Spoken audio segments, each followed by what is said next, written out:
Hi, Nina. Right.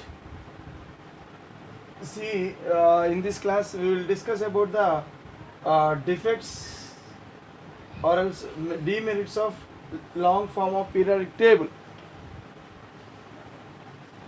So actually, so there are few defects in the long form of periodic table. So we will learn about the most important defects in the long form of periodic table. So the first and most important thing defect is the position of hydrogen. See, actually, the position of hydrogen, it is not correct. It is not correctly placed. See, if you see the properties of hydrogen atom, so it is having, it is placed in first year group, and it is also having properties related to seventh year group also, because hydrogen is a non-metal. As hydrogen is a non-metal and first year group elements are strong metals, so hydrogen should not be placed in first year group. It should be placed in seventh year group, because seventh year group elements are non-metals. Okay, and one more thing, hydrogen, it gains one electron to become stable. Hydrogen, in order to get to duplet electronic configuration, stable electronic configuration, hydrogen will gain one electron. Only after gaining one electron, hydrogen will get a stable electronic configuration. So that means hydrogen will show tendency to gain one electron to become stable. That means electron accepting ability is there. But first year group elements, they do not accept electron. They are strong metals. They readily lose electrons. But hydrogen, it has ability to accept electron also. And one more thing, hydrogen has ability to lose one electron also. Readily it can lose one electron. So the both things hydrogen can do. Hydrogen can lose one electron readily to form H plus ions, and even hydrogen, it can also gain one electron to become stable. So hydrogen has both behavior. Hence the position of hydrogen, it is ambiguous. Okay, it is wrongly placed, because hydrogen is placed in first year group. First year group elements are strong metals, but hydrogen is a non-metal. Though it is a non-metal, it is placed in first year group. Okay, and seventh year group, if you see seventh year group elements take electrons. Seventh year group elements take electrons, but hydrogen can lose one electron. Even this property is also having, hydrogen is having, and hydrogen is having NS1 configuration. So hydrogen configuration is 1s1. Hydrogen electronic configuration is 1s1. But seventh year group elements electronic configuration is NS2np5. So in this way, hydrogen, as it is having 1s1 configuration, it is similar to first year group elements. So that is why hydrogen is placed in first year group. But still the position of hydrogen is ambiguous. Okay, it is not a correct position. Hydrogen, it is not a, the position of hydrogen, it is not exactly fixed perfectly. Okay, so that is the one of the defect in the long form of periodic table. And one more thing, see, lanthanides and actinides are not kept in the main body of long form of periodic table. See here, so these are lanthanides and these are actinides. So they are separated from the main body. So actually these two things should be included in the main body. But as they show some different properties, and due to if these are placed in the long form of periodic table, so the structure, the symmetry of the periodic table will be disturbed. Okay, and moreover they show different properties. Hence they were separated from the long form of periodic table. So that is also one of the defect of the long form of periodic table. Next, the position of many elements, or else arrangement of many elements is not reflecting the electronic configuration. Arrangement of many elements is not reflecting. It is not showing the electronic configuration. It is not according to electronic configuration.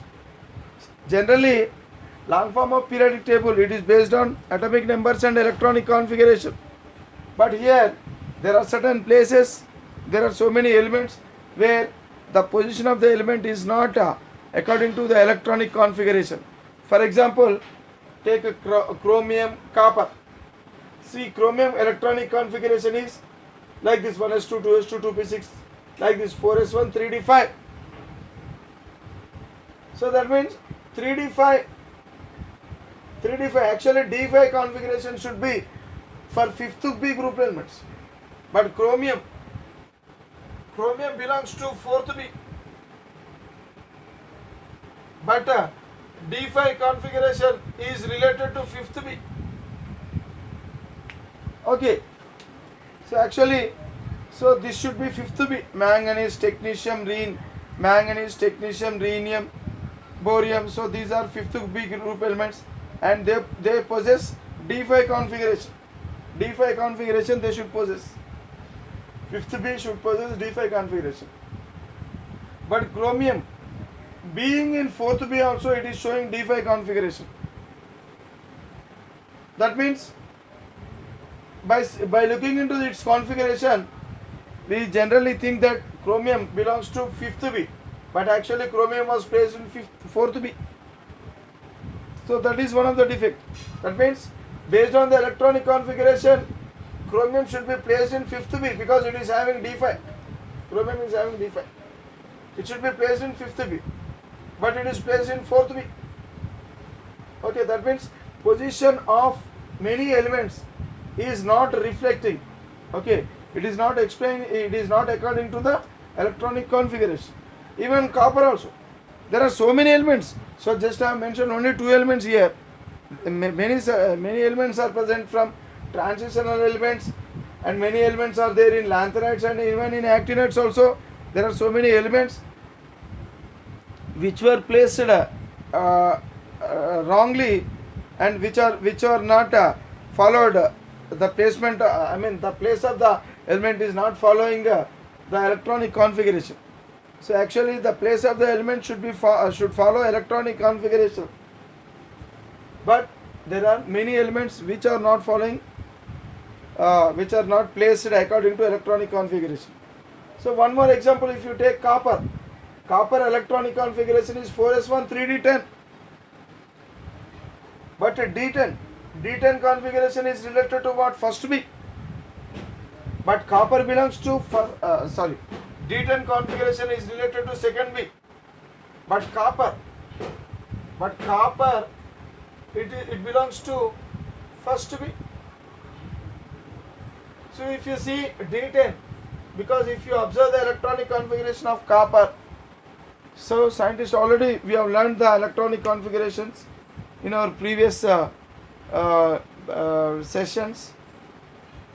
Okay, so the actual electronic configuration of copper, if I write complete electronic configuration of copper atomic number is 29, 1s2, 2s2, 2p6, 3s2, 3p6, 4s1, 3d10. So this is the complete electronic configuration of copper. But if you observe this complete electronic configuration, so it is having D10 configuration, D10 arrangement, but D10 arrangement is related to second B. D10 arrangement is related to second B, but copper belongs to first B. Copper actually it is actually it is showing 3D10 configuration, but it is placed in first B. That means the position of an element is not reflecting the electronic configuration. So in this way, we can learn the defects or else demerits of long form of periodic table. Okay, right. Now let us learn some more properties of elements. So now we learn some more properties, some more other properties of the elements based on the position of the elements.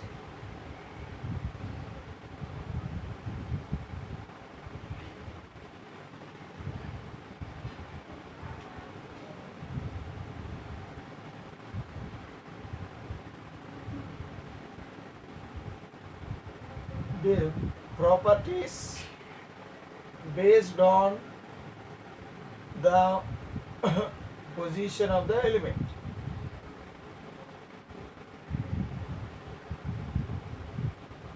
So based on the position of the elements, now we will learn some more properties. So first property we are going to learn here is ionization energy. Ionization energy. Ionization energy, it is also called as ionization potential also. It is also called as ionization potential. Ionization potential. Okay.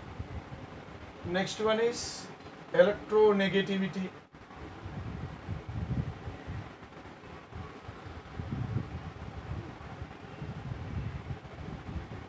Okay. Next, electron affinity. Electron affinity. So etc. So now in this class we learn only these three. There are some other properties also, but these are the main important properties. So now we learn these properties one by one. So first we learn about the ionization energy. What is ionization energy? What is ionization energy? Ionization energy, it is also called as ionization potential. Suppose, look here, suppose this is this is the nucleus of an atom, and these are the various orbits. So now these are the electrons present in the atom. Okay, right? So these are the electrons present in the atom. So now the nucleus contains positive charges, whereas electrons are negative charged particles. So always there will be force of attraction between the positively charged nucleus and negatively charged electron. So this nucleus will keep all the electrons under its control, because all the positive charges are present at the same place. Okay, right, and these are the mass particles, whereas the mass of the electron is negligible. So what happens? So this nucleus will try to pull all the electrons towards its center, because this is positive charge and these are negative charges. So nucleus will try to control all the electrons, and it will try to pull all the electrons towards the center. Suppose if you want to take out an electron from an atom, see, this electron is under the force of attraction of the nucleus. That electron is under the force of attraction of the nucleus. Suppose if I want to remove this electron from that atom,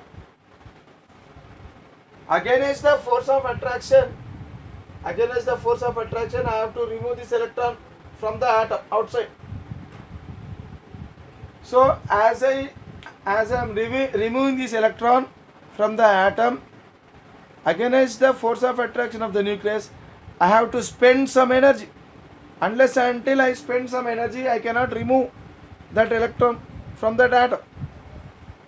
Okay, so how much energy I should spend to take out that electron against the force of attraction of the nucleus on that electron? So so that energy, the energy which I spent, is called as ionization energy. Okay, so it can be defined like this. Ionization energy is nothing but the minimum amount of energy. The minimum amount of energy,